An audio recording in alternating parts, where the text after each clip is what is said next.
jelasnya bahwa klenik ini sebenarnya juga bukan bagian dari hal yang mustahil atau aneh-aneh. Ini bagian dari logis dan ini bagian dari ilmu juga.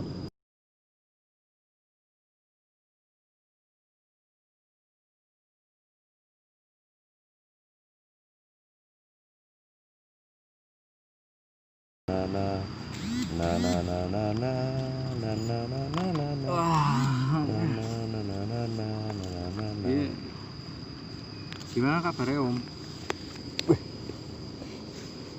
Kaget saya Om, kebiasaan nyimak handphone jadi fokusnya terlalu banyak. Tadi lagi nyate-nyate mau bikin video, tapi nggak tahu nih, masih bingung tadi. Ya awalnya apa? Mau bikin aja video apa aja. Delalah jenengan lewat nyamperin saya. Nah, saya tadi ya bingung lah kayak lanar kayak Om Heru itu, terus tak samperin lah. Ternyata bener Om Heru. Ya. Oh gini Om, berhubungan ada jenengan di sini, jenengan kan pemerhati budaya, ya, pemerhati budaya terutama budaya Jawa, dan jenengan juga orang Jawa. Nah, saya itu penasaran dengan yang namanya klenik Om.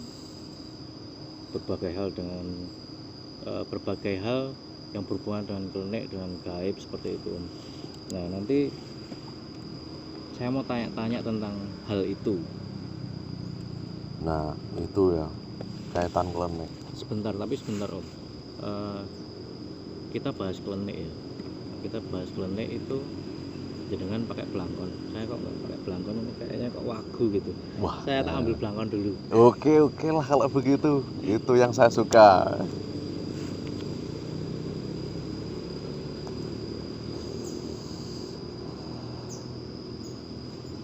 Nah, gini kayak luwih ganteng. Lebih ciamik gitu sama.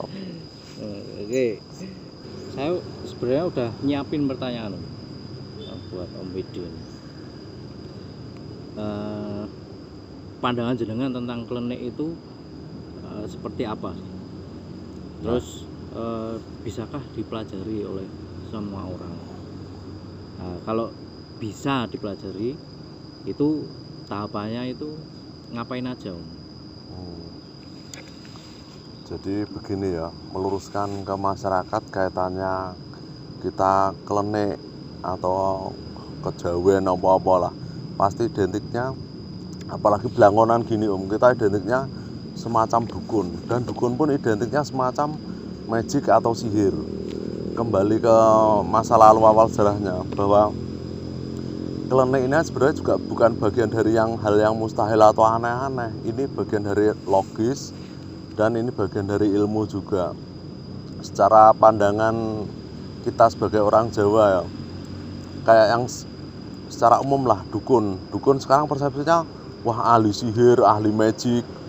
Padahal ahli magician yang beneran pun malah enggak, penampilannya enggak kejawen, itu pun juga magician, ahli magic. Jadi gini, kalau dukun itu, kalau zaman dulu itu dukun itu sama dengan ahli Om. Misal dukun figura, berarti dia ahli membuat figura, kan semacam itu. Terus dukun pijet, dia ahli dalam melakukan pemijatan. Atau kalau di Klaten itu ada dukun foto, berarti dia ahli ngolah yang kaitannya foto. Makanya saya secara pribadi pun merasa aneh, kok dukun kok malah kayak klenik, iki ahli dukun kaitannya kok nyumet dupa, nyumet anu. Padahal yang nyumet dupa pun banyak, orang ahli ibadah juga sering nyumet dupa, bakar dupa. Terus teman-teman kita yang agama semacam Hindu Buddha juga sangat familiar dengan dupa. Jadi dupa itu atau dukun pun nggak melulu identik dengan mistis, hantu atau apa itu Om. Nah, yang saya semakin aneh lagi yang itu Om. Saya tadi kan bilang kalau dukun pijat ahli memijat, ahli dukun figura berarti ahli figura. Lah kalau dukun anak itu jangan-jangan ini ahli bikin anak. ahli bikin anak. Enggak seperti itu. Dukun anak ya ahli yang merawat mulai dari kehamilan sampai persalinan sampai merawat bayinya seperti itu kan. Nah, terus kaitannya klenik itu bagi saya apa ya? Enggak melulu tentang apa? Tentang kegiatan atau ritual. Klenik pun juga mungkin bagian serangkaian mulai dari ilmu ataupun doa ataupun perhitungan-perhitungan, sebenarnya itu perhitungan numerologis ya atau matematis. Jadi bisa dipelajari, bisa dihayati kan gitu. Ya. Nah, kaitannya klenik kita di sini mungkin juga kaitannya biar sama dengan orang-orang. Klenik secara all around keseluruhan. Bagi saya istilah klenik itu ya agak serem kok klenik. Kayaknya malah klenik sama dengan orang sakit mungkin apa berobat. Wah, berobatnya secara klinis wis ra mempan, berobat secara klenik kan gitu. Atau secara sing aneh-aneh. Atau bagi saya klenik itu malah bukan aneh-aneh atau apa, misal kayak pengobatan pun bagi saya bukan pengobatan aneh-aneh atau pengobatan alternatif, bukan, malah mungkin klenik itu bagian yang utama. Karena apa, di klenik atau bahkan di kita ya semacam kebiasaan saya itu ada istilah olah rasa, jadi mengolah apa yang kita rasakan. Kalau bahasanya modern di manajemen kan gitu, gimana caranya kalau galau kita jadi tenang, kita kalau punya masalah enggak oleng kan seperti itulah fungsinya klenik kan semacam itu. Jadi ayolah kita mulai berpikir positif tentang hal kaitan klenik atau dukun, jangan image-nya seketika negatif. Itu yang saya ingat. Terus kaitannya ibaratnya ilmu-ilmu tadi yo, semua kaitan ilmu atau perhitung-hitungan tadi atau olah rasa pun itu bisa dipelajari Om. Caranya gimana? Metodenya banyak. Ada yang dengan olah nafas atau pakai, kalau dalam istilah agama kita pakai doa, kalau dalam istilah persuhuan kita pakai istilah mantra kan gitu. Nah, tergantung kita mau meyakini yang mana. Tapi kuncinya satu, yang saya sebutkan tadi, olah nafas, terus baca doa, wirid, mantra, rapalan, jupa japu atau apa, itu akan tidak ada artinya jika kita tidak bisa mengolah rasa. Mengolah rasa itu apa? Bahwa mengolah hati kita, bahwa pikiran, ucapan, tindakan, dan hati kita sesuai satu titik satu tujuan. Jangan sampai kita mikirnya makan roti ini, tapi hati kita pengennya, aku jane pengen sate. Lah, tangan kita membelinya puding, kan konyol itu Om.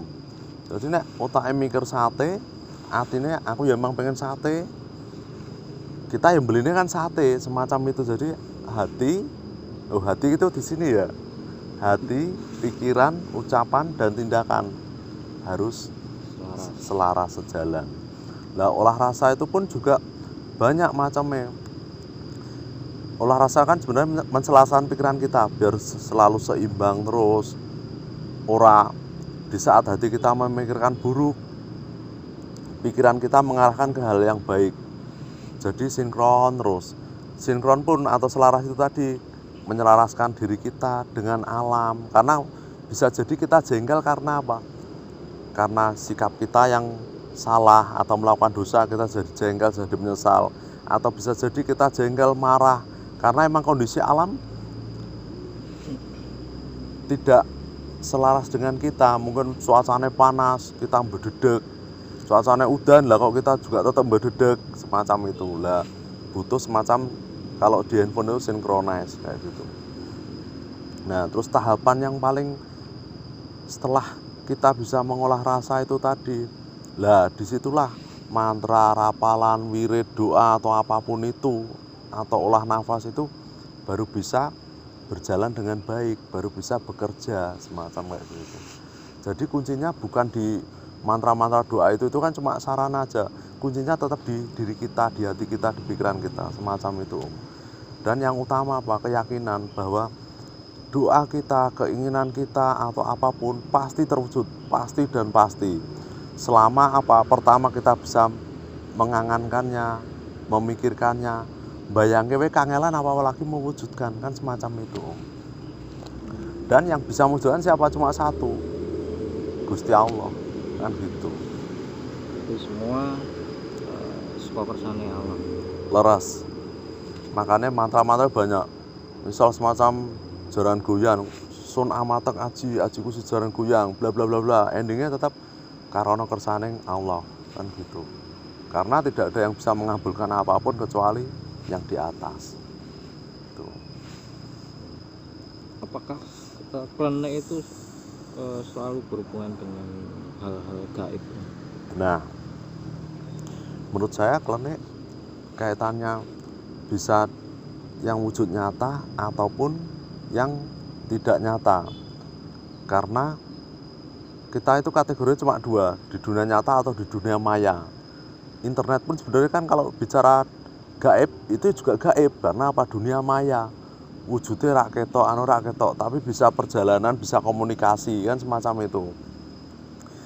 Jadi menurut saya klenik itu all around, mencakup semua, bahkan mencakup alam semesta. Ini nggak cuma kita yang mikrokosmos ini, tapi makrokosmos, alam semesta keseluruhan ini.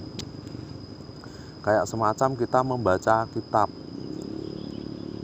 yang ditulis di buku itu kan, itu kitab yang tersurat. Tapi sebenarnya ada yang kitab yang lebih mahal lagi, kitab yang tersirat, ya Pak, alam semesta ini. Ayo kita baca, kita simak. Klenik pun juga mencakup, oh alam semesta ini sedang sedih, kenapa? Kok tahu kalau itu lagi sedih? Tanda tanya kelihatan. Alam semesta lagi bahagia, kenapa? Tanda tanya kelihatan, panen lancar, nggak ada hama, nggak ada itu juga bagian dari kitab yang perlu kita pelajari, kita apa ya? Kita renungi. Oh, alam sedang ingin ini, alam sedang ini. Jadi kita jangan kayak air ngikuti arus, jangan.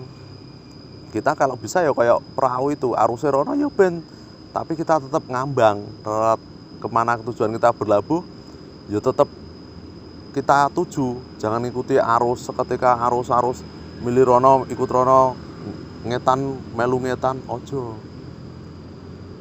Selama kita ngikuti arus, kita nggak bakalan bisa jadi diri kita sendiri, seperti itu.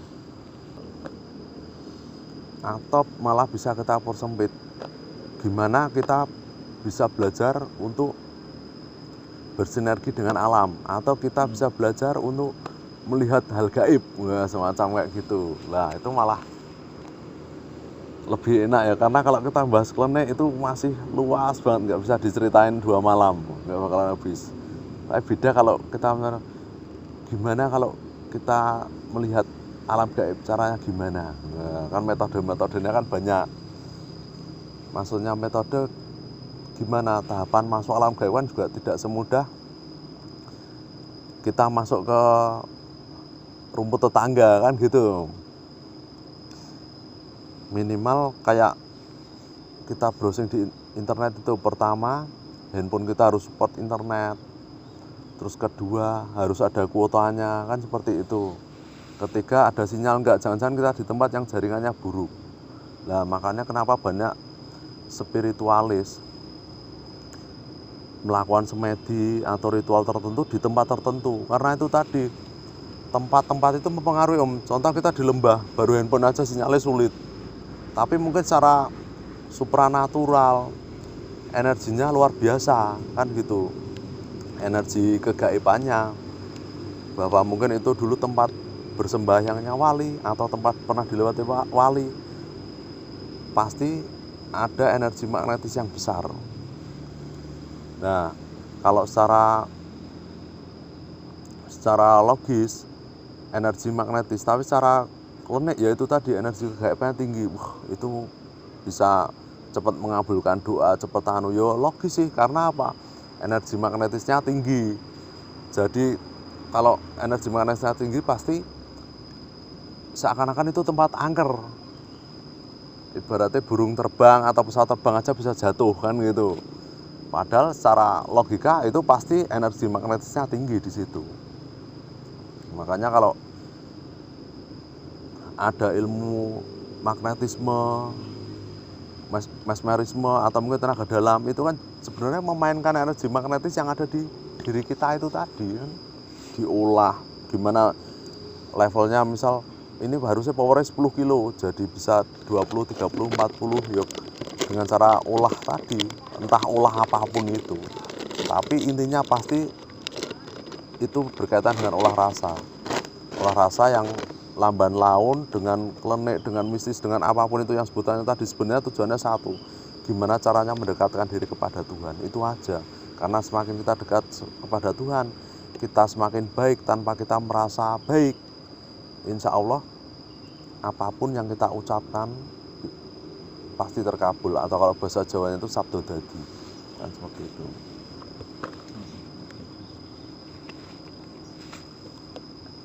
Nek terawangan jangan bisa terawangan. Kalau secara pribadi